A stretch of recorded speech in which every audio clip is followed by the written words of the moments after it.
Ale my sa chceme ešte hrať. By sme vám chceli darovať našu hru Človečina, pretože okrem toho, že máte diagnózu podnikateľ, bez pochyby žijete aj človečinou vo firme. Takže veríme, že vám prinesie veľa pekných chvíľ. S radosťou príjmam a ďakujem. Čo považuješ za najkľúčovejšiu vec pri rozvoji ľudí? Myslím si, že najdôležitejšie je nechať ľudí robiť to, čo milujú. A nielen, že im pritom nezavadzať, ale ich pritom povzbudiť a nasmerovať. Vymenuj 3 kvality každého z tvojich kolegov, teda z mojich kolegní, a v čom vnímaš, že sú pre firmu či pracovný tím prínosom a darom.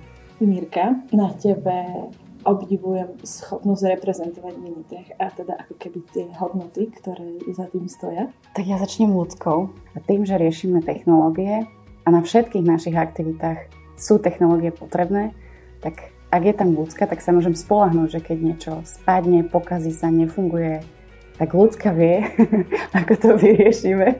A navyše do 2 minút má v ruke ten správny kábel.